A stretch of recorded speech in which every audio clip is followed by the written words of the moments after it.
지난 저녁 집회 때, 어제 저녁 집회 때와 오늘 아침에 나눈 말씀을 다 이렇게 요약하진 않을 거예요. 내일 조금 이렇게 총정리를 할 거고, 우리가 이 세상에서 말하는 인간이라는 존재, 그리고 이 세상 현대의 세계관이 말하는 인생이란 무엇인가 라고 할 때 우리의 삶에, 우리의 존재에 의미가 있다 그랬어요? 없다 그랬어요? 네, 이 세상이 말할 때는 의미가 없다고 했죠. 인생의 목적이 무엇인가라는 질문을 던졌을 때 이 세상에 답해줄 수 있는 건 하나님을 전제하지 않는 이상 이 모든 것들이 물질이 전부이고 우연히 생겨났을 뿐이기 때문에 의미 따위는 없다, 이런 결론밖에 내릴 수 없다고 했습니다. 그러나 목적이 없는 것을 견디지 못하죠. 그래서 의미가 없고 목적이 없지만 각자가 나름대로 의미를 만들어내면 된다, 이런 식으로 이제 빠져나가는데, 성경은 분명하게 우리의 인생의 목적이 정해져 있다라고 말씀하십니다. 왜냐하면 하나님께서 우리를 창조하셨기 때문이죠. 자, 이사야 43장 21절 말씀 함께 읽어보겠습니다. 도저히 피곤해서 이제 막 못 견디겠다 하는 사람은, 규영이야? 누가? 자, 베개를 갖다 주세요. 네. 누워서 들어도 되니까. 규영이니? 규영인 것 같은데, 규영이 저기 기절한 것 같으니까. 네. 도저히 힘들면은 뒤로 가가지고 저기 이불이 있으니까 누워가지고 들어도 돼요. 가서 세수 한번 하고 와. 자, 우리 이사야 43장 21절 한번 크게 읽어봅니다. 시작. 이 백성은 내가 나를 위하여 지었나니 나를 찬송하게 하려 함이니라. 아멘. 자, 그 밑에 골로새서 1장 15, 16절도 있습니다. 시작. 그는 보이지 아니하는 하나님의 형상이시오 모든 피조물보다 먼저 나신 이시니 만물이 그에게서 창조되되 하늘과 땅에서 보이는 것들과 보이지 않는 것들과 혹은 왕권들이나 주권들이나 통치자들이나 권세들이나 만물이 다 그로 말미암고 그를 위하여 창조되었고. 자, 보세요. 우리를 향하여서 하나님께서는 나를 위해 지었다, 나를 찬송하게 하려고 지었다라고 말씀하십니다.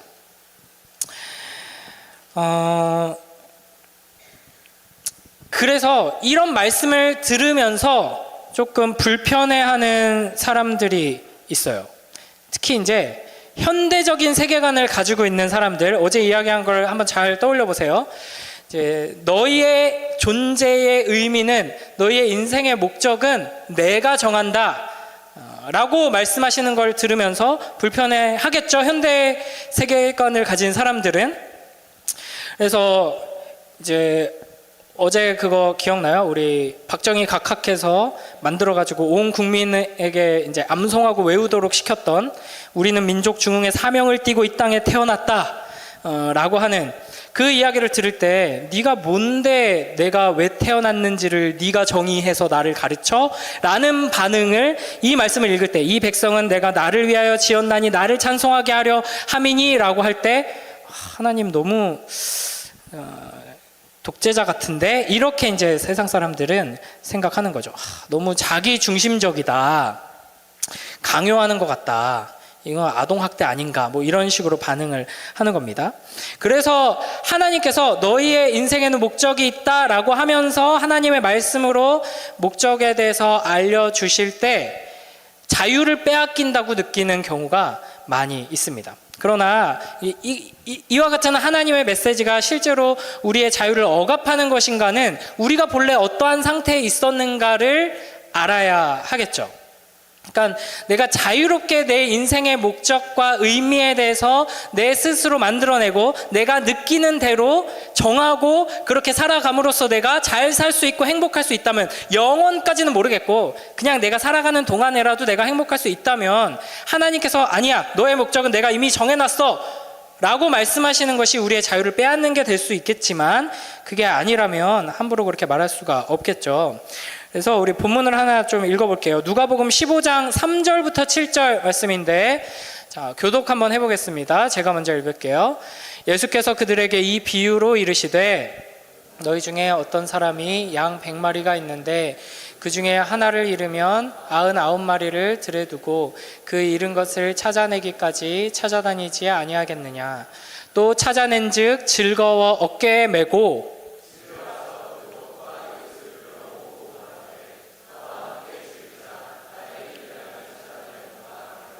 내가 너희에게 이르노니 이와 같이 죄인 한 사람이 회개하면 하늘에서는 회개할 것 없는 의인 99으로 말미암아 기뻐하는 것보다 더하리라. 아멘. 자, 이게 예수님께서 비유로 이제 말씀하신 건데 우리가 잘 알고 있는 이야기예요. 99마리의 양을 두고 이제 한 마리 양을 찾으시는 목자로서 예수님께서 이제 우리와 하나님 예수님께서 우리를 구원하시는 그 이야기를 설명해 주시는데 여러분은 양 하면 어떤 이미지가 가장 먼저 떠오르시나요? 양 하면은 보통 이제 뭐 순하고 하얗고 귀엽고 이런 걸 아마 가장 먼저 떠올릴 거예요. 그래서 너 양 같다 이렇게 하면은 좋은 의미로 아마 받아들일 거예요. 그러나 예수님께서 이 말씀을 하시던 당시의 시대, 그리고 뭐 지금도 마찬가지인데 이 팔레스타인 지역에서는 너 양 같다라는 말은 모욕입니다. 이 예수님의 비유 안에서도 그렇고 실제적으로 양을 보면은 굉장히 지저분하고 더럽고 이게 어리석어요. 그리고 고집이 세요. 그러니까 자기 스스로를 보호할 수 없는 능력이 없어요. 없으면서 뭐 감각이 뛰어나지도 않아요. 그래서 맹수가 다가와도 몰라요. 그리고 그러면 도망이라도 잘 가야 되는데 도망도 잘 못 가가지고 엉뚱한 데로 길을 잃거나 어디에 구덩이에 빠지고, 예전에 제가 이게 우리 모습입니다 하고 보여줬던 영상 기억나요? 구덩이에 빠져있던 양을 건져냈더니 폴짝폴짝 뛰어서 바로 구덩이에 다시 쿵 빠지죠. 그러니까 그렇게 무식하고 어리석고 안악하고 연약하고, 이제 게다가 그러한 어리석음이 순식간에 무리로 퍼집니다. 그래서 한 마리가 엉뚱한 데로 가가지고 빠지면 그걸 졸졸졸 따라가서 온 무리가 이제 빠지는 그런 모습들을 팔레스타인 사람들은 자주 보다 보니까 너 양 같다라고 하는 게 좋게 들리지 않는 거죠. 그래서 우리는 욕할 때 주로 어떤 동물을 비유해서 욕을 해요? 그렇죠. 개의 새끼를 욕을 하죠. 팔레스타인에서는 뭘 욕하겠어요? 그럼 sheep 새끼 이렇게 하겠죠. 양이 졸지 말라고 이렇게 하는 거예요. 조는 새끼들은 새끼다. 그래서 이사야 53장 6절에 보면 이런 말씀이 있어요. 다 같이 읽어봅니다. 시작. 우리는 다 양 같아서 그릇 행하여 각기 제 길로 갔거늘 여호와께서는 우리 모두의 죄악을 그에게 담당시키셨도다. 아멘. 그래서 우리가 가진 이미지로 이 말씀을 들으면 우리는 너무나도 연약해요. 하나님, 우리는 귀엽고 하얗고 복실복실하지만 너무 연약해가지고 자꾸만 다른 길로 가요. 그런 우리를 하나님께서 구원해 주셨습니다. 이런 이미지가 아니에요. 아이고 이 연약한 녀석들, 아이고 불쌍한 녀석들, 귀여운 녀석들 자꾸 엉뚱한 길로 가는구나가 아니라 이 씹새끼들 자꾸만 내가 그렇게 말했는데 말 안 듣고 하나님의 말씀이 선포되는데 쳐자고 내가 하지 말라 그랬는데 하고 하라 그랬는데 안 하고 그렇게 하다가 이렇게 망했구나. 결국 그런 너희를 내가 그냥 버리지 않고 너희를 위해서 내 아들에게 모든 죄악을 담당시켰다 하는 이미지가 담겨 있는 거예요. 그러니까 양 같아서 내가 스스로 제대로 된 길을 선택해서 바르게 행복하게 갈 수 없는 존재라는 거죠. 그러니까 우리가 그런 존재이기 때문에 하나님께서 네가 가야 할 길은 내가 정해놨어 여기야 라고 우리에게 제시해 주시는 게 우리의 자유를 억압하는 게 아니라 반대로 우리를 자유롭게 하는 것이죠. 이게 그냥 하나님 말씀 안에서만 이런 원리가 발견되는 게 아니라 선택의 심리학이라는 책이 있어요. 이것도 이제 뭐 베스트셀러인데 베리 슈워츠라는 학자가 쓴 책입니다. 이 책에서 뭐라고 말하냐면 선택은 우리를 해방시키는 것이 아니라 무력화시킨다. 그러니까 우리에게 선택의 자유가 주어져 있고 하나님이고 뭐고 내가 좋아하는 걸 내 느낌대로 내 판단대로 결정하고 내가 주인이 될 거야 라고 하는 게 우리를 자유롭게 한다고 생각하지만 이 사람 무신론자예요. 그럼에도 불구하고 이렇게 말하는 거죠. 선택은 우리를 해방시키는 것이 아니라 오히려 무력화시킨다.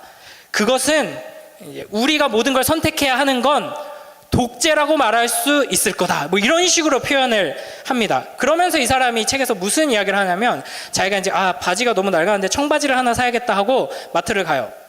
매장 옷가게를 가가지고 이제 청바지를 하나 사러 가면서 한 10분 정도 걸리겠지. 청바지 얼른 사가지고 이제 약속 장소로 가야겠다라고 이제 청바지를 사러 갔는데 이제 여러분은 이제 옷을 얼마나 신중하게 고르고 이제 여러 가지를 고려해서 고르는지 잘 모르겠어요. 저는 이제 여러분 청소년 시절에도 막 너무 귀찮고 뭘 입어도 사실은 패션의 완성은 뭐예요?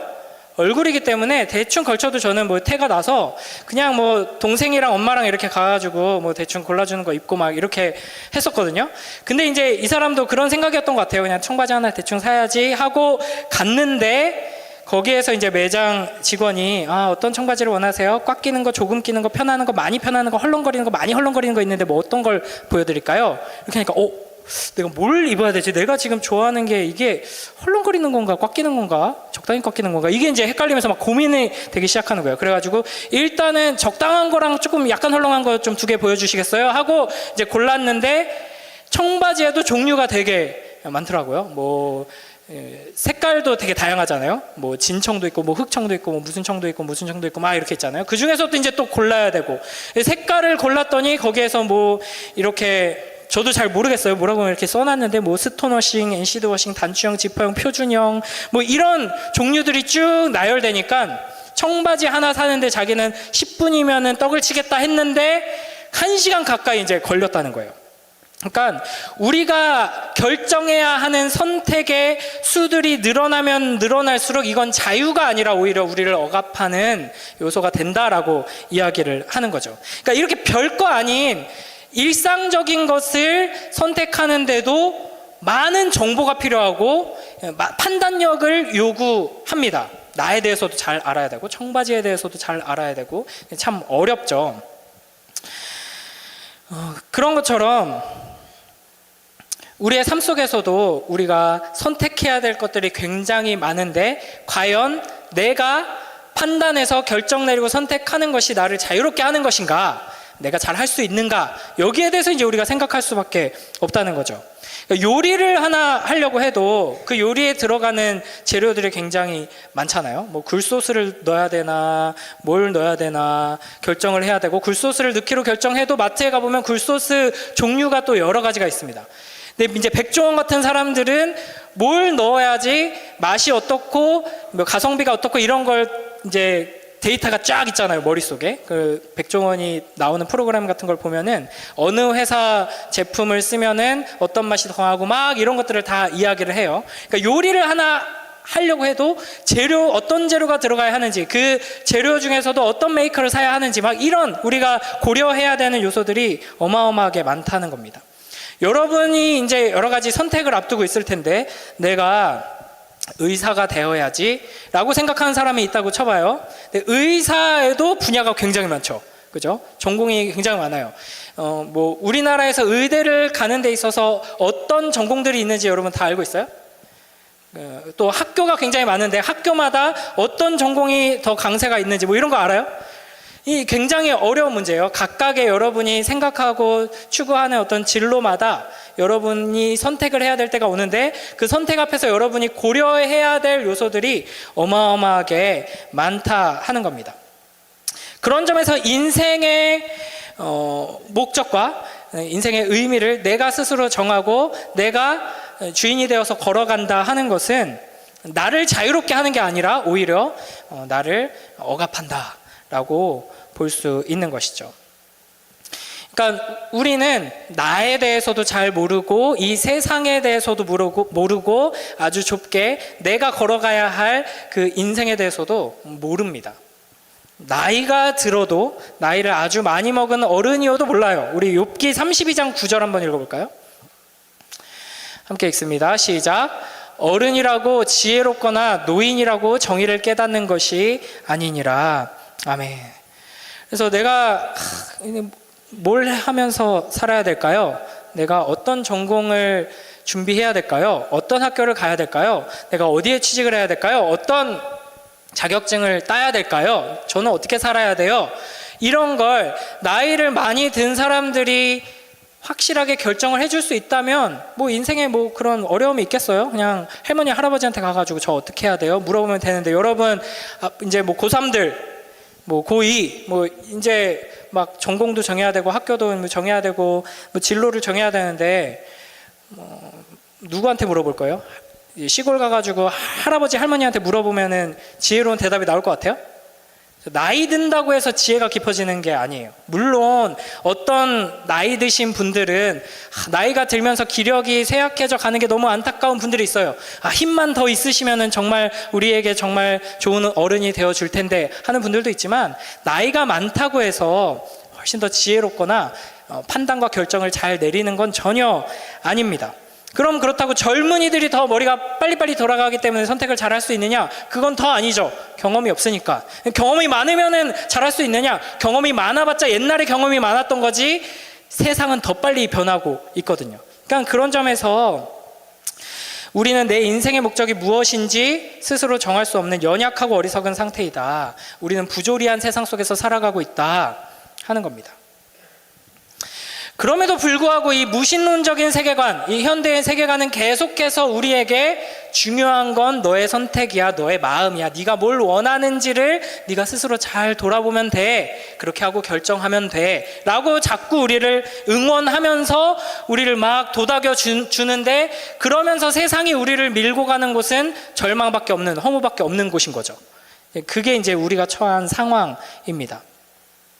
그런 점에서 창조주이신 하나님께서 우리를 설계하시고 우리를 향한 계획을 가지고 계신 하나님께서 우리에게 너희에게는 이미 내가 창세 전부터 정해놓은 목적이 있단다 라고 말씀해 주시는 것은 우리의 자유를 빼앗고 억압하는 것이 아니라 우리에게 오히려 해방을 주시는 것이죠. 그러니까 여러분이 나중에 어떤 회사에 딱 취직을 했는데 신입사원으로 들어갔어요. 그런데 아무런 지시도 내리지 않고 이 회사가 어떤 회사인지, 실제로 어떤 일들을 어떤 방식으로 처리해 나가는지를 보여주지도 않고 알려주지도 않고 네가 원하는 대로, 네가 느끼는 대로 일하면 돼 하고 맡겨놓으면 그 회사는 좋은 회사일까요? 그 상사는 훌륭한 상사일까요? 아니죠. 해서는 안 되는 것을 정확하게 말해주고 지금 네가 배워야 될 거를 딱 보여주고 해야 될 일을 딱 보여주면서 잘못했을 때 내가 책임져 줄 테니까 잘 배워라 라고 하는 상사가 좋은 상사일 거예요. 그러니까 우리는 이렇게 헤매는 양과 같습니다. 그런 우리들을 그리스도께서 찾으시는 거예요. 예수 그리스도께서는 목적 없이 헤매고 있는 우리를 찾아오셔서 구원하셔서 품에 안으심으로써 우리에게 참된 목적을 주시는 분이시다라는 거죠. 다시 한번 오늘 본문을 읽어볼 텐데요. 우리 아까 일어나서 찬양할 때는 아주 힘차게 잘하는데 일어나서 설교를 듣는 걸 한번 해볼까요? 저는 힘드니까 저는 앉고 여러분이 일어나고 할까요? 자, 우리 지금 아예 대놓고 엎드려 계신 분들은 저 뒤로 가서 이제 서 계시던지 뒤에 가서 엎드려 주시면 좋겠어요. 규영이 이름만 계속 얘기해서 미안해. 자, 진원이, 자 뒤로 가서 물 한 잔씩 드시고 오세요. 자, 선생님들께서 좀 속간해 주시고. 자, 누가복음 15장 3절에서 7절에서 한 번 더 우리 읽어보겠습니다. 자, 자매들이 먼저 읽고 형제들이 이어서 읽고 우리 교독 한번 해볼게요. 시작.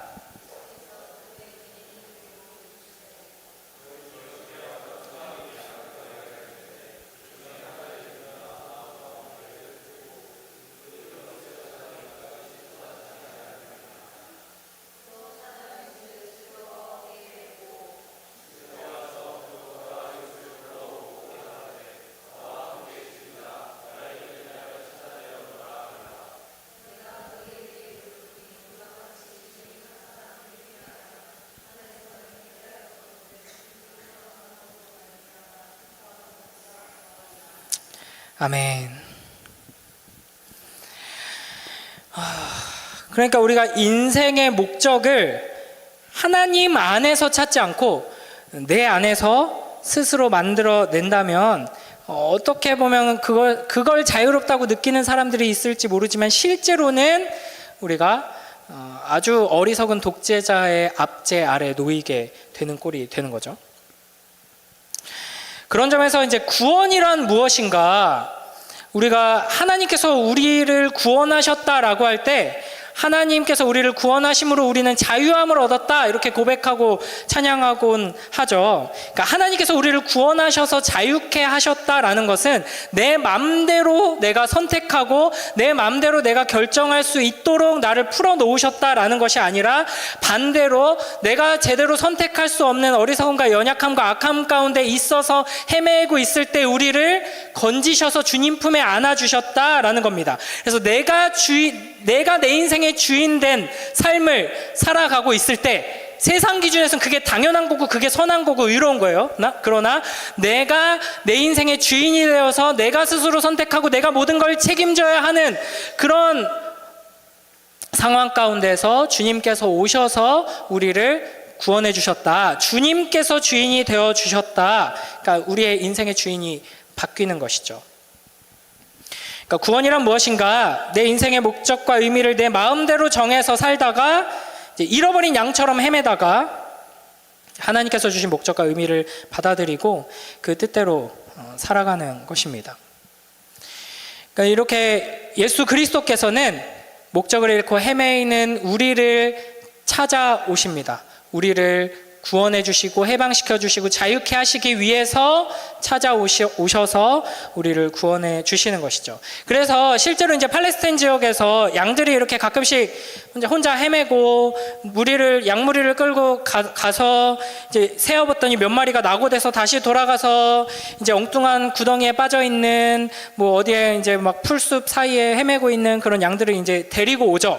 근데 보통 목자들이 데리고 올 때 어떻게 하냐면 아이고 너 왜 여기 있었어? 깜짝 놀랬지? 얼른 따라와 다시 가자 이렇게 안 합니다. 이제 낙오된 양들, 잃어버린 양들을 찾으면 얼른 뛰어가서 그 즉시 하는 게 뭐냐면 뒤집어서 발을 묶어요. 그래서 들쳐 맵니다.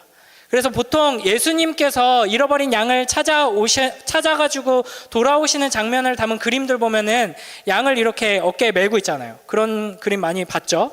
그러니까 그게 왜 그러는 걸까요? 이 양이 자기가 무리에서 벗어나서 주인과 떨어졌다, 어떻게 내가 주인을 잃어버렸어, 무서워, 이렇게 생각조차 안 하고 있는 거예요. 그냥 아이고 조용하네 오늘따라 이러면서 그냥 혼자 좋아가지고 있는데 그 양을 주인이 찾아낸 거죠. 아이고 이 녀석 큰일 날 뻔했네, 여기다가 죽을 뻔했네 해서 들쳐 업으면 양이 어떻게 해요? 감사합니다 저를 찾아주셔서가 아니라 아 왜 귀찮게 해? 라고 하면서 이제 발버둥 치고 도망가려고 하는 거예요. 그래서 발을 묶어서 어깨에 매는 거죠. 이게 이제 우리가 이 세상 속에서 헤매고 있을 때 예수 그리스도께서 목자이신 주님께서 우리를 찾아오셔서 구원해 주실 때 느낄 수 있는 감정 중에 하나입니다. 주님께서 나를 찾아오셨어, 건져주셨어 라고 느끼기 이전에 우리는 거부감을 느끼고 이제 발버둥 치게 되는 거죠. 그러니까 하나님께서 나를 굉장히 독재자처럼 폭력적으로 대하신다고 생각합니다. 하나님께서 나에게 찾아오셔서 내가 원하는 걸 딱 못하게 하시고 내가 좋아하는 걸 딱 막으시고 내가 맘대로 하지 못하게 너의 삶의 의미는 네가 욕망하는 대로 네가 정하는 게 아니라 내가 정해. 내가 이미 정해놨어. 너의 길은 내가 인도할 거야 라고 하는 말씀 앞에서 아 왜? 라고 반응을 하게 되는 거죠.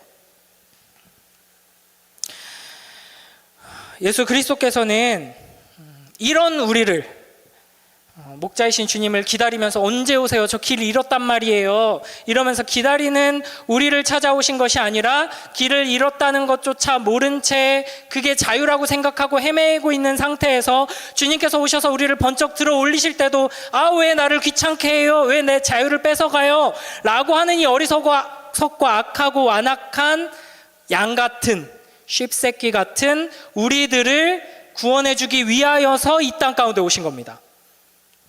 그래서 요한복음 10장 14절 15절에서는 예수님을 이렇게 표현합니다. 우리 함께 큰 목소리로 읽어봅니다. 시작. 나는 선한 목자라 나는 내 양을 알고 양도 나를 아는 것이 아버지께서 나를 아시고 내가 아버지를 아는 것 같으니 나는 양을 위하여 목숨을 버리노라. 아멘. 우리의 기준에서, 세상의 기준에서 선한 목자, 착한 목자, 좋은 목자는 어떤 목자예요? 양에게 회초리를 때리지 않고 양이 하고 싶은 대로 가도록 도와주는 게 좋은 목자죠. 세상의 기준에서는 그래요. 그러나 하나님께서 말씀하시는 선한 목자는 어떤 목자냐면 양을 구원하기 위하여서 자기의 목숨까지 내어놓는 목자입니다. 자, 그래서 이제 우리의 인생의 목적이 그럼 뭐냐? 그러니까 우리의 지금까지 제가 이제 말씀드린 걸 요약하자면 우리 인생에는 목적이 있어요. 하나님께서 그 목적을 우리에게 주셔서 그 목적대로 인도하시는데 그게 바로 우리에게 참된 자유를 주는 해방이다라는 거죠. 그러면 이제 그 목적이 뭐냐? 우리가 왜 태어났냐? 나는 왜 사냐? 제가 지금 준비한 것보다 엄청나게 빠르게 하고 있음에도 불구하고 여러분의 체력이 이미 이제 바닥을 드러내고 있는 게 보여서 우리 서로 잠시 격려하면서 너는 도대체 왜 사니? 이렇게 한번 인사를 좀 해보세요. 왜 사니 너? 왜 살아? 왜 태어났니?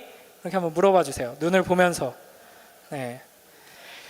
자, 그 질문에 대한 대답을 우리의 신앙의 선배들이 성경에서 하나님께서 우리에게 들려주시는 모든 메시지들을 아주 논리적이고 체계적으로 정리해서 우리에게 이제 교과서로 남겨줬는데 그게 이제 웨스트민스터 소요리 문답이에요. 그 첫 번째 질문과 답이 이렇게 돼 있습니다.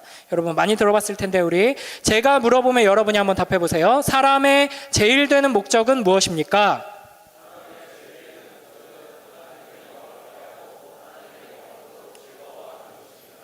네, 많이 익숙하게 좀 들어본 거죠. 어린 아이들이 이제 제일 많이 하는 질문 중에 하나가 왜? 이거예요. 그죠? 밥 골고루 잘 먹어야지. 그러면 왜? 그래야지 이제 쑥쑥 잘 크지. 왜 쑥쑥 잘 커야 돼? 그래야지 건강하지. 왜 건강해야 돼? 그래야지 행복하게 살지. 왜 행복해야 돼? 불행하고 싶어? 왜 그렇게 물어봐? 이거 뭐 답이 없어요. 계속 왜 이제 끝없이 이제 질문이 계속됩니다.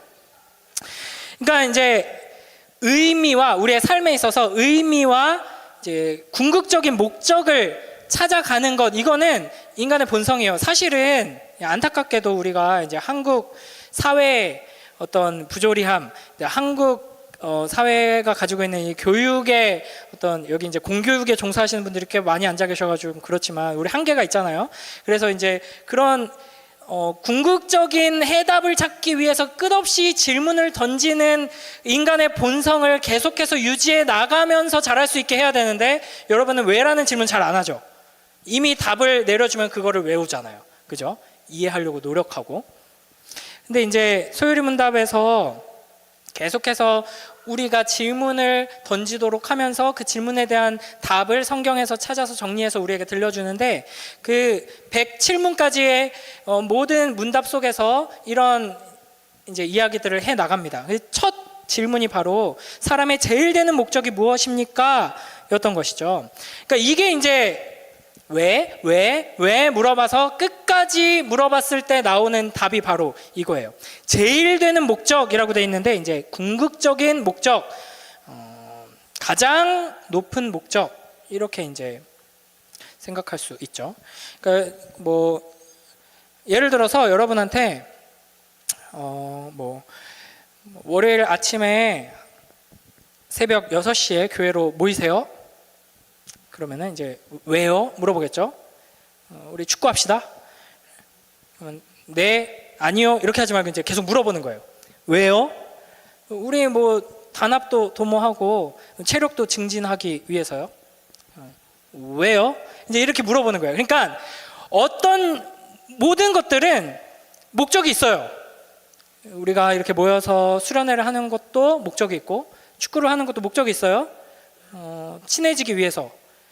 근데 친해지는 것도 또 다른 목적이 있어요. 그러니까 점점 더 큰 목적들이 있는 거예요. 그래서 계속 타고 올라갔을 때 더 이상 그 목적이 수단이 되지 않는 궁극적인 목적이 무엇인가 물어보는 거예요. 여러분 공부를 열심히 해야겠죠? 왜 열심히 해요? 뭐 단순하게 대답하면은 이제 대학을 가기 위해서 공부를 하고 있는 사람들이 많을 거예요. 그러면 좋은 대학을 가려고. 근데 좋은 대학을 가려는 게 궁극적인 목적은 아니잖아요. 이게 궁극적인 목적이 돼버리면 지난 시간에 말했던 것처럼 수능 시험을 망쳤다고 그냥 뛰어내려서 목숨을 이제 끊는 인생이 되는 거예요. 대학을 잘 가는 것도 뭐 수단이에요. 더 높은 목적이 있어요. 대학을 왜 잘 가려고 해요? 취직 잘하려고요. 취직 잘하는 게 궁극적인 목적이 될 수 있을까요? 그것도 무언가를 위한 수단이죠. 왜 취직을 잘해야 되는데요? 저는 빨리 결혼을 하고 싶거든요. 결혼을 하는 게 궁극적인 목적이 될 수 있을까요?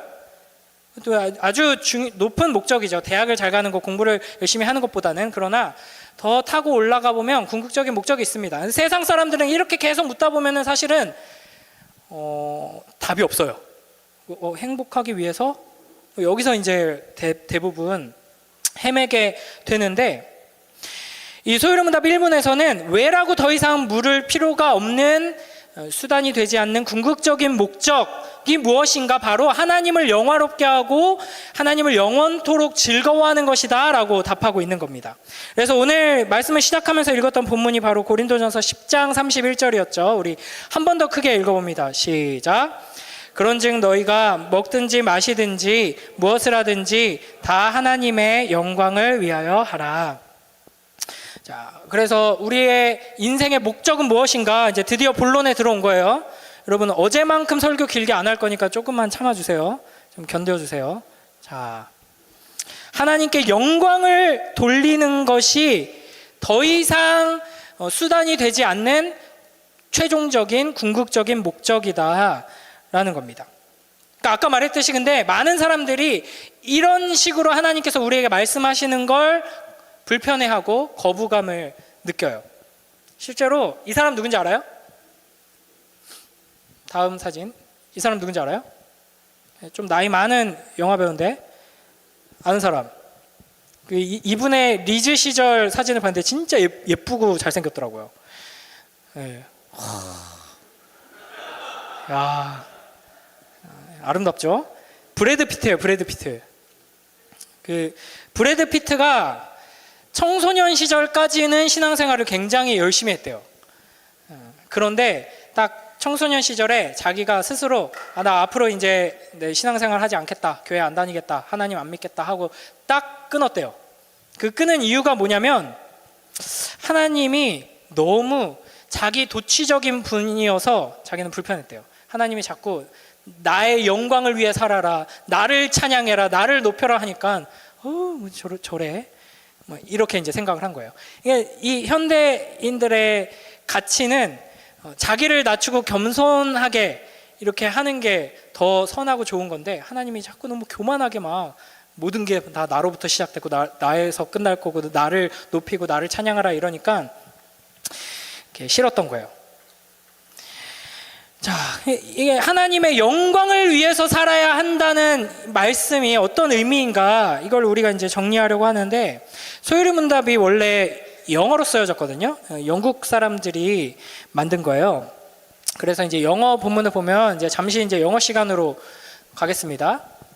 제가 발음이 너무 구린데, 자, What is the chief end of man? 돼 있죠? 질문이. 자, 복수로 묻고 있어요? 단수로 묻고 있어요? is. 단수죠. 그렇죠? 단수로 묻고 있어요. 그렇죠?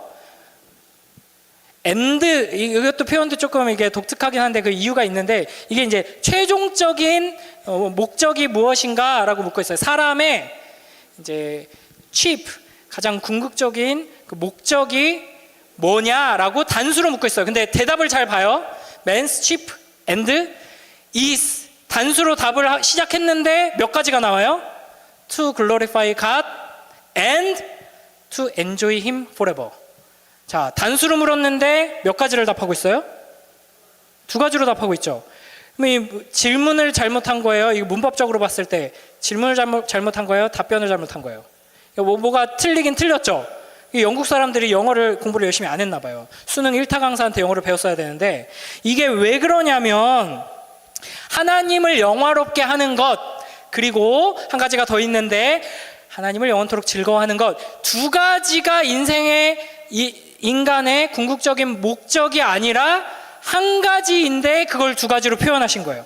그래서 시편 66편 1절 2절 보면은 이렇게 말씀하십니다. 자, 함께 읽습니다. 시작. 온 땅이여 하나님께 즐거운 소리를 낼지어다. 그의 이름의 영광을 찬양하고 영화롭게 찬송할지어다. 하나님께 즐거운 소리를 내는 것, 하나님과 교제하면서 하나님 앞에 있으면서 하나님께서 주시는 은혜와 사랑을 누리면서 하나님을 즐거워하는 것이 바로 하나님의 이름의 영광을 찬양하고 영화롭게 하는 거예요. 하나님께 영광을 돌리는 건 뭐냐? 하나님을 즐거워하는 거예요. 자, 마가복음 7장 6절에서도 이렇게 말씀하십니다. 함께 읽습니다. 시작. 이르시되 이사야가 너희 의식하는 자에 대하여 잘 예언하였도다. 기록하였으되 이 백성이 입술로는 나를 공경하되 마음은 내게서 멀도다. 아멘. 그러니까 하나님을 영화롭게 한다, 하나님께 영광 돌린다 하는 거는 뭐 연예인들이, 스포츠 스타들이 금메달 따고 연말 시상식에서 대상 탔을 때 제일 먼저 하나님 아버지께 모든 영광을 돌립니다 라고 하면서 말로 하면은 하나님께서 영광 받으시는 것이 아니라, 말로만 그렇게 하고 마음이 하나님을 사랑하고 즐거워하고 기뻐하는 마음이 없는 거는 뭐라고요? 외식인 거예요. 그건 가짜인 거예요. 하나님이 받으시지 않으세요.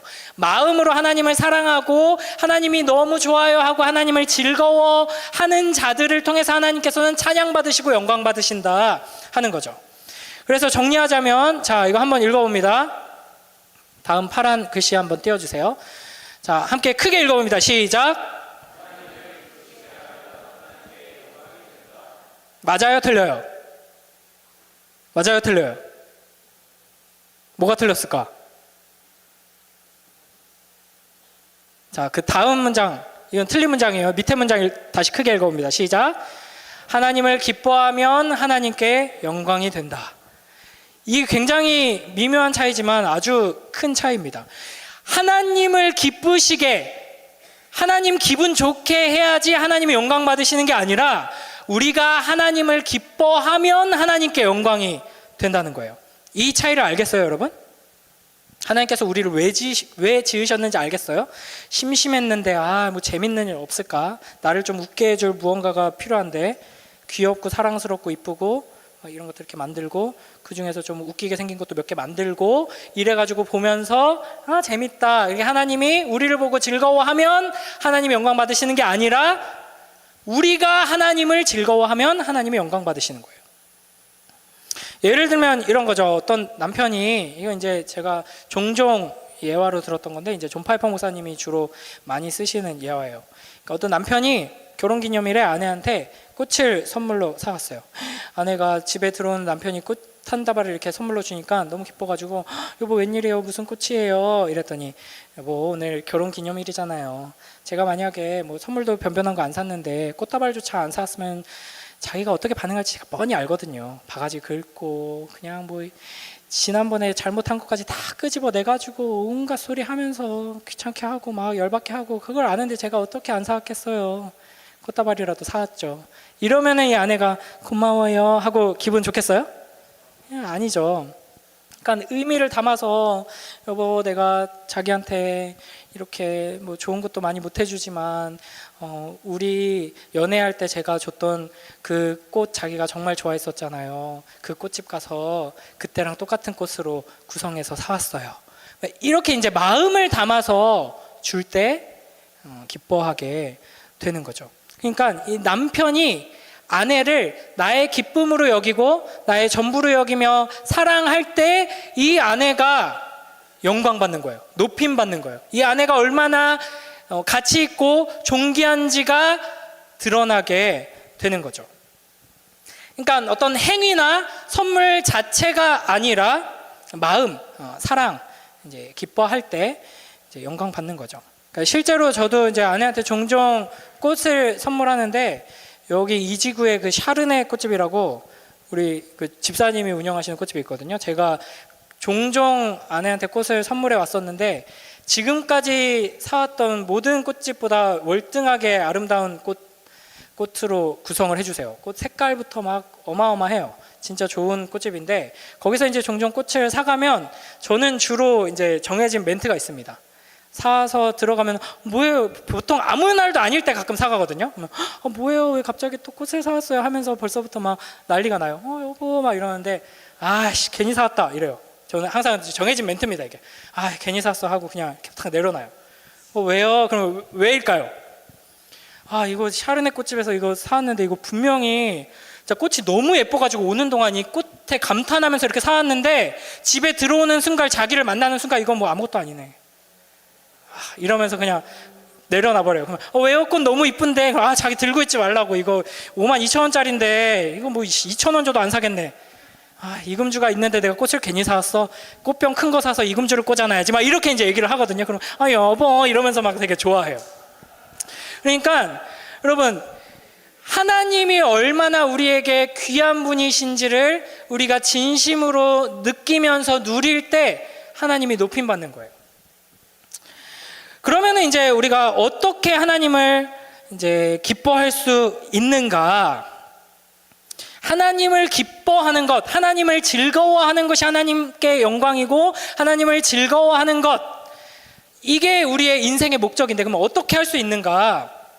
자, 여러분 주로 훈련받은 친구들 빼고는 소유림답 1문만 주구장창 들어봤을 텐데 오늘 3문까지 진도로 나갈 거예요. 자, 2문 한번 제가 묻고 답해 볼게요.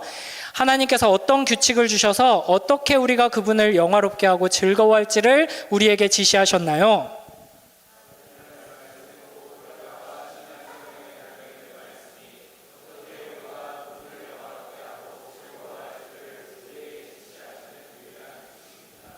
네. 그러니까 하나님을 하나님을 영화롭게 하고 영원토록 즐거워하는 게 우리의 삶의 의미고 목적인데 어떻게 그렇게 할 수 있나요? 물어보는 거죠. 그렇게 할 수 있게 하려고 하나님께서 우리에게 성경을 주셨잖아요. 이 안에 하나님의 말씀이 담겨 있습니다 라고 답하고 있는 거죠. 그러니까 하나님을 알아야 되고 하나님을 인격적으로 만나야 되고 하나님을 누리며 맛봐야 됩니다. 어떻게? 하나님을 우리가 찾아갈 수가 있어요? 없어요? 없어요. 우리가 하나님을 알 수가 없어요. 왜냐하면 하나님은 영원하시기 때문입니다. 기본적으로 하나님은 거룩하시고 우리는 죄인이기 때문에 우리가 하나님을 원하지도 않고 찾고 싶어 하지도 않지만 찾고 싶어 한다고 해도 찾을 수가 없고 그에 앞서서 하나님은 영원하신 분이시고 우리는 유한한 존재죠. 이것도 제가 여러 번 얘기했기 때문에 이제 고등부 친구들은 좀 생각이 날지 모르겠는데 여러분 소주랑 맥주를 섞으면 뭐가 돼요? 어떻게 알아? 그 빨간색 잉크랑 파란색 잉크를 섞으면 무슨 색이 될까요? 그렇죠. 자, 그러면 태평양 바다에 그 원전 오염수 말고 그 태평양 바다에 검은색 잉크 한 방울을 떨어뜨리면 뭐가 될까요? 네, 아무것도 안 되죠. 검은색 잉크가 그냥 사라집니다. 그러니까 뭐 오염수 걱정하지 말라 뭐 이런 얘기를 하려는 건 아니고, 자, 이 태평양 바다는 뭐 무한한 게 아니에요. 영원한 게 아니에요. 한계가 있어요. 그럼에도 불구하고 어마어마하게 크기 때문에 작은 잉크 한 방울이 떨어진다고 해서 태평양 바다가 잉크를 떨어뜨렸더니 살짝 검은 바다가 됐어 이렇게 되지 않는단 말이에요. 그냥 잉크가 사라져버려요. 존재가. 그런 것처럼 영원하신 하나님을 유한한 우리가 만날 수 있는가? 거기서부터 문제가 생기는 거예요. 우리가 하나님을 만난다면 우리는 사라지게 되죠. 소멸되게 되죠. 만남 자체가 불가능합니다. 그래서 하나님께서는 자신을 우리에게 열어 보여주시고 계시하시고 자신을 낮추시고 자신을 가두시면서 우리를 찾아오시는 겁니다. 그래서 우리가 알고자 한다고 해서 알 수 있는 게 아니고 우리가 만나고 싶다고 해서 만날 수 있는 게 아니고 하나님께서 우리를 사랑하셔서 만나주시고 우리에게 찾아와 주셨을 때 우리가 만날 수 있다 하는 거죠. 자, 이 사람 만나고 싶은 분 있어요? 그 사진 하나 또 띄워주세요. 이 사람 만나고 싶은 분 있어요? 만나고 싶은 분 제가 한번 연결해 드릴까요? 네, 이분 만나서 뭐 용돈 조금만 주세요. 그러면 한 720억 정도 이렇게 약소한데 이거 가지고 뭐 사 먹어 이렇게 돈 어마어마하게 많으신 분이잖아요. 이분을 만나려면, 내가 진짜 이분을 꼭 만나는 게 내 인생의 유일한 목적이다 라고 해서 이분을 만나려면 우리가 어떻게 해야 될까요? 뭐 여러 가지 방법이 있을 거예요. 이분이 운영하는, 뭐 아시죠? 다 일론 머스크. 이분이 운영하는 여러 기업들 중에 하나에 이제 입사를 해서 성과를 내고 초고속 승진을 하면 이제 대표인 일론 머스크를 만날 가능성이 생기겠죠. 그죠? 아니면은 다양한 방면으로 사업을 하고 있는 이 사람이 관심을 가질 어떠한 기술을 만들어내는, 뭐 공대에 들어가가지고 연구원이 돼가지고 뭐 연구를 한다든지 뭘 하면서도 만날 가능성이 생기겠고, 그죠? 근데 이제 반대로 이분이 우리 은솔이를 만나고 싶어가지고 이제 한국에 찾아왔어요. 그래가지고 웬일로 일론 머스크가 한국에 내한을 했습니까? 라면서 이제 뉴스가 난리가 나고 막 경제신문이 막 난리가 났어요. 일론 머스크 전격 내한. 그래서 왜 왔나 막 주가가 막 요동치고 하는데 알고 봤더니 저기 김해 장류에 은솔이라는 아이가 있는데 걔 만나러 왔다. 근데 어떻게 하냐면 한국말을 배웠어. 은솔이를 만나려고 한국말을 배웠어. 은솔 만나러 왔어 이러면서 이제 한국말 배워가지고 왔어요. 그런 일이 있을까요, 없을까요? 이제 없죠. 네. 하나님께서 이것보다 훨씬 더 하는 거죠. 하나님을 사랑하는 것. 그리고 그 하나님을 사랑하는 자들은 이웃을 사랑하는 삶으로 자라나게 됩니다. 이게 바로 하나님을 영화롭게 하고 영원토록 하나님을 즐거워하는 삶의 모습이에요. 하나님을 사랑하며 이웃을 사랑하는 삶이.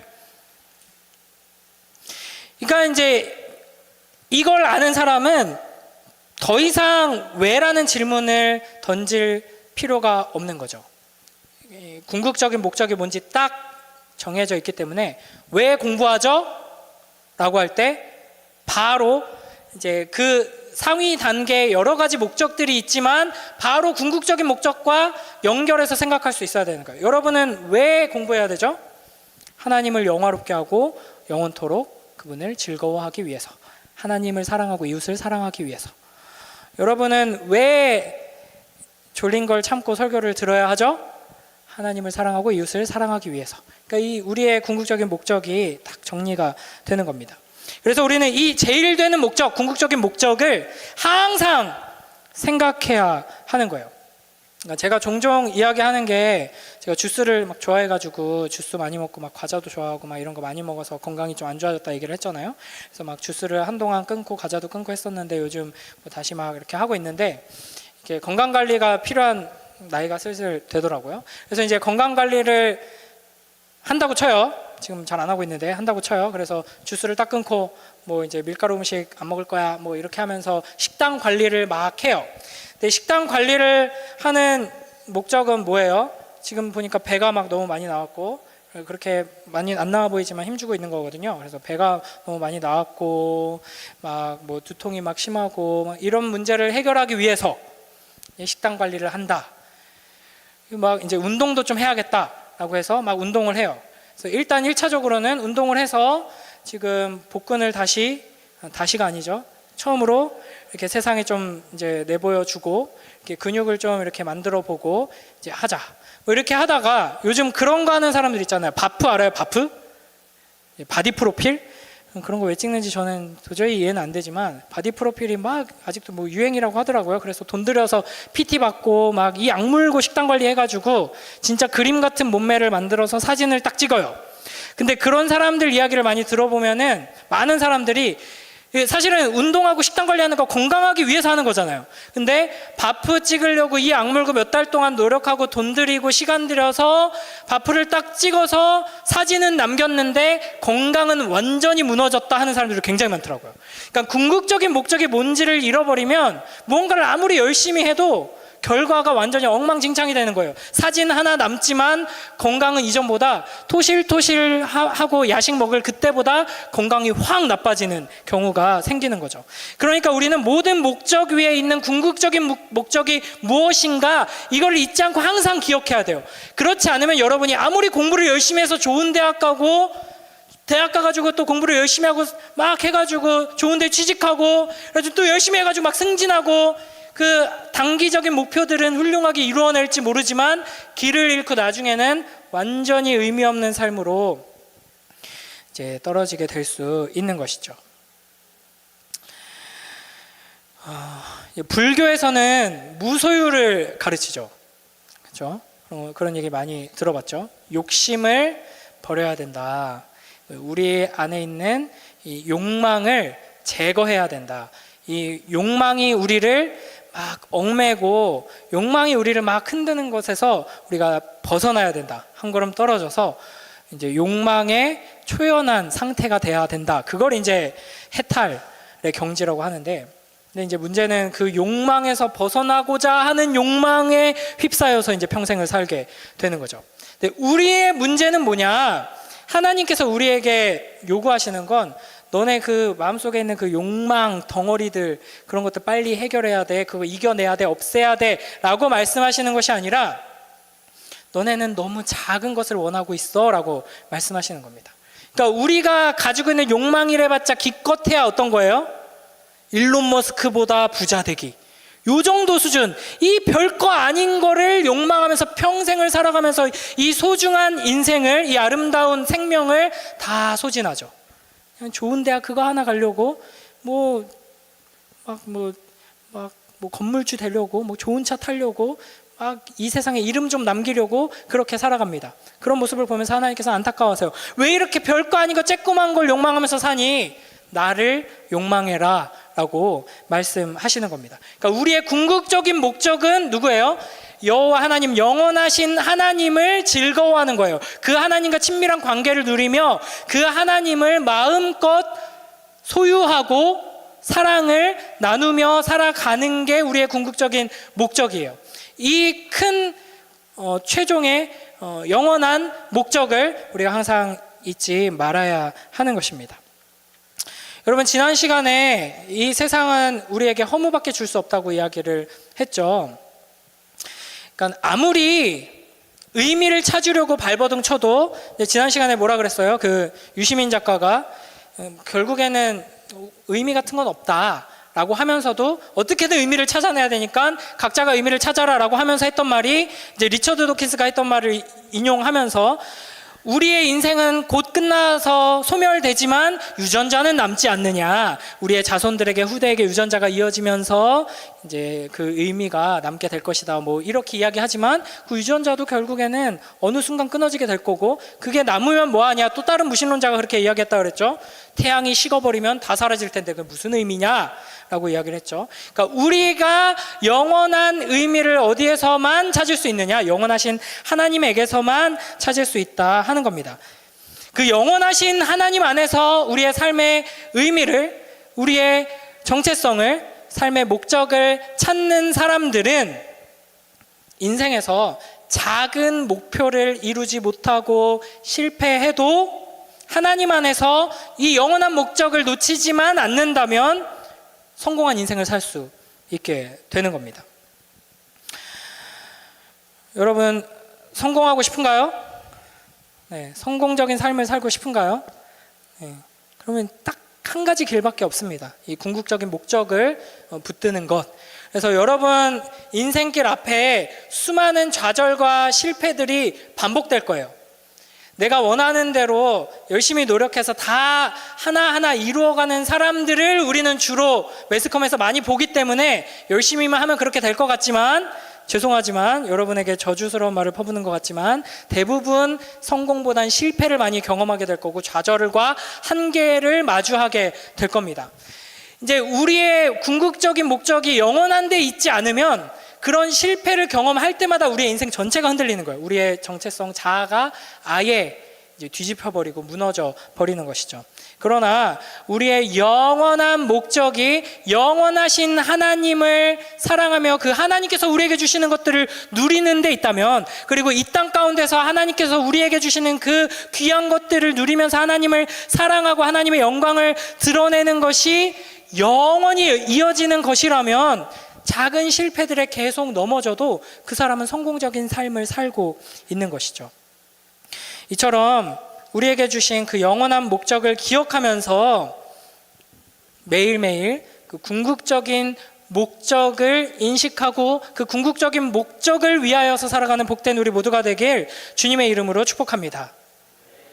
이제 마치는 분위기가 되어 가고 있죠. 조금만 참아요. 자, 그래서 자 이제 마무리를 하겠습니다. 오늘 제목이 뭐였어요? 주제가 인생의 목적은 무엇인가? 인생의 목적은 뭐라 그랬어요? 하나님을 영화롭게 하고 영원토록 그분을 즐거워하는 거, 하나님을 사랑하는 거, 하나님께서 우리에게 주시는 그 사랑을 받아 누리면서 행복하게 사는 게 우리의 목적이에요. 그냥 우리에게 주어진 길면은 70살, 80살, 90살, 100살 이 땅에서의 삶뿐이 아니라 영원히 하나님과 사랑을 나누며 사는 게 우리의 인생의 목적이에요. 자, 이 사실이 우리에게 왜 기쁜 소식인가? 첫 번째로 하나님께서 우리에게 이 말씀을 주심으로써 하나님께서는 자기 자신을 우리에게 내어 주어야 하는 의무를 지게 되십니다. 그러니까 하나님께서 나를 기뻐하라, 나를 즐거워하라 라고 말씀하시잖아요. 나를 맛보고 나 때문에 행복해하고 나를 의지해서 내가 주는 것들을 누리며 살아라 라고 말씀하시는 거예요. 그러면 하나님은 이렇게 명령하셨기 때문에 우리에게 자기 자신을 다 내어주셔야 하는 겁니다. 그래서 십자가에서 자기 아들을 내어주심으로써 우리가 그분을 받아 누리며 영원한 행복 안에 거하도록 하셨죠. 그리고 이게 왜 우리에게 기쁜 소식이냐면 인생의 목적이 눈앞에 또 크고 작은 또 어떤 성취들이 아니라 즐거워하는 것이라면 모든 존재가 다 가치 있고 아름답다고 말할 수 있습니다. 우리가 젊든 늙었든 또 건강하고 강하든 연약하고 병약하고 또 질병의 고통 가운데 있든 죽어가고 있든 육체가 무언가를 성취하고자 했지만 실패했든 어떤 상황이든 간에 우리는 의미 있는 가치 있는 인생을 살아갈 수 있다 하는 것입니다. 이렇게 우리가 참으로 영원한 의미 안에서 영원한 가치를 지닌 인생을 살아가도록 하기 위해서 주님께서는 자신을 우리에게 주고 싶어 하십니다. 자, 이제 인용 구절 몇 개만 하면 끝나요. 자, 우리 하나만 읽어봅시다. 베드로전서 3장 18절. 자, 3개 인용 구절 3개 같이 있는 거 PPT 있죠? PPT가 지금 안 나오나요? 제가 읽어볼게요. 베드로전서 3장 18절인데요. 그리스도께서도 단번에 죄를 위하여 죽으사 의인으로서 불의한 자를 대신하셨으니 이는 우리를 하나님 앞으로 인도하려 하심이라. 육체로는 죽임을 당하시고 영으로는 살리심을 받으셨으니. 아멘. 하나님께서는 우리로 하여금 하나님을 사랑하며 하나님의 영광을 드러내는 삶을 살아가도록 하기 위해 자기 자신을 우리에게 내어주십니다. 십자가에서. 그래서 예수님께서 우리를 위해 십자가를 지실 때 심정이 어떠셨을까요? 이 질문도 제가 몇 번 들었었던 것 같은데 예수님께서 십자가에 달려 죽으시면서 어떤 심정이셨을까? 이게 이제 시편 16편에 아주 자세하게 나와 있는데 히브리서 12장 2절에서도 이렇게 말씀하십니다. 우리 함께 크게 읽어봅니다. 시작. 믿음의 주요 또 온전하게 하시는 이인 예수를 바라보자. 그는 그 앞에 있는 기쁨을 위하여 십자가를 참으사 부끄러움을 개의치 아니하시더니 하나님 보좌 우편에 앉으셨느니라. 아멘. 그러니까 우리 주 예수 그리스도께서는 우리로 하여금 하나님을 맛보며 기뻐하는 삶을 살도록 하기 위해서 십자가에 자기 자신을 내어주셨습니다. 그러면서 기뻐하셨죠. 왜냐하면 하나님을 누릴 우리를 내다보셨기 때문이죠. 그러니까 거룩한 신부를 위하여서 자기 자신을 내어주시는 그 마음은 기쁨으로 가득 차 있었던 것입니다. 그러니까 이렇게 우리를 위해서 자기 자신을 전부 내어주신 주님을 우리는 바라보며 믿고 의지하며 기뻐하기만 하면 되는 겁니다. 주님께서 우리가 져야 했던 모든 짐을 다 지셨기 때문에 우리는 작은 짐만 지면 되는 거예요. 그러니까 예를 들면 이런 거죠. 아까 양 비유와 비슷한 이제 이미지인데, 우리는 본래 이제 그 허클베리 핀처럼 이제 부모 없이 이제 자유롭게 맘대로 살아가던 이제 그지였죠. 그래서 집도 없고 밥 차려줄 사람도 없고 보호해줄 사람도 없이 이렇게 살아가는 거지였는데, 그게 너무 자유롭다고 생각했던 존재예요. 그러나 주님께서 그런 우리를 진정한 자유로 이끄시기 위해서 건져주시죠. 시궁창에서 건지셔서 너는 내 아들이다 라고 하면서 하나님의 집으로 데려가십니다. 왕궁으로 데려가세요. 그래서 이제 더러운 몸을 다 씻겨주시고, 이제 다 떨어진 옷을, 누더기 같은 냄새나는 옷을 입고 있었는데 다 씻겨주시고 왕자의 옷을 입혀주세요. 그리고 그 전에는 그냥 아무거나 주워 먹고 몰래 훔쳐 먹고 서리에 먹고 이렇게 내가 먹고 싶으면 먹고 먹기 싫으면 안 먹고 막 이빨 다 썩고 그렇게 살았는데, 이제는 왕의 옷을 입고 정해진 시간에 식탁에 앉아가지고 왕궁의 예법에 따라서 귀한 음식을 먹어야 돼요. 지금 무슨 얘기를 하고 있는 거냐면, 하나님의 그 사랑을 힘입은 하나님의 자녀들, 우리들이 져야 되는 짐은 어떤 짐이냐면, 시궁창에서 살 자유를 잃어버리고 화려하고 무거운 이 옷을 입고 앉아서 예의를 차려서 귀한 음식을 먹어야 하는 짐을 져야 한다는 거예요. 우리는 이걸 짐이라고 생각을 해요. 우리의 악한 본성은 자유롭고 싶어 하거든요. 밖에 나가가지고 그냥 소매치기 해가지고 그 쾌감을 누리고 싶어 하거든요. 그러나 하나님께서는 우리를 끌고 오셔가지고 정신 차려, 너 왕자야 라고 하면서, 너 공주야 라고 하면서 이제 이런 대가를 치르게 하시는 거죠.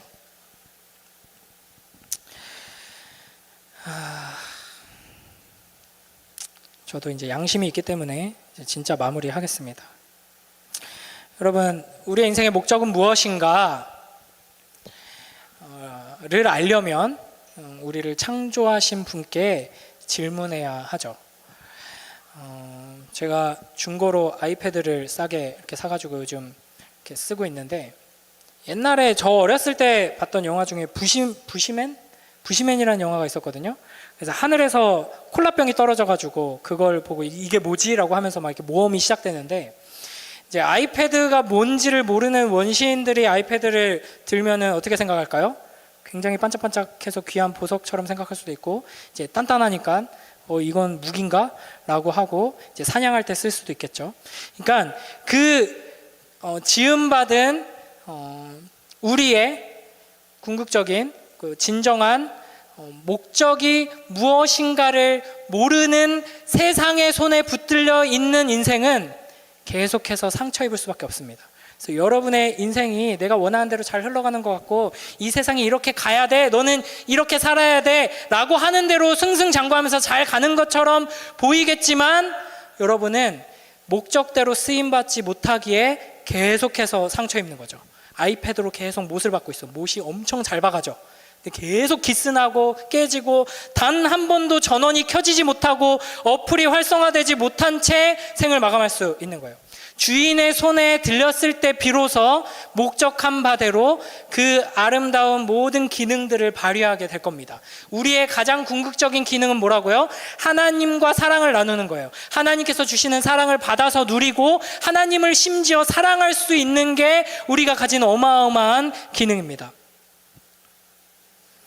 여기서 이제 좀 감격하면서 막 아멘이 터져 나왔으면 이제 바로 기도회로 이렇게 넘어가는 성령의 역사를 이렇게 힘입을 수 있었는데, 자, 내 소속이나 내 마음이 아니라 주인의 손에 들렸을 때 비로소 제대로 작동되고 나의 자아, 목적, 의미, 영원한 그 가치를 깨닫게 된다는 것을 항상 기억하면서 우리의 궁극적인 목적대로 우리를 사용하시기를 원하시는, 여기서는 이제 하나님이 우리를 사용하기 원하신다라고 하니까 나는 내 맘대로 살고 싶은데 하나님께서 나를 도구로 쓰신다고 나를 소모시키는 거야, 이렇게 착각하기 쉬운데 그게 아니라는 걸 지금 계속 이야기한 거예요.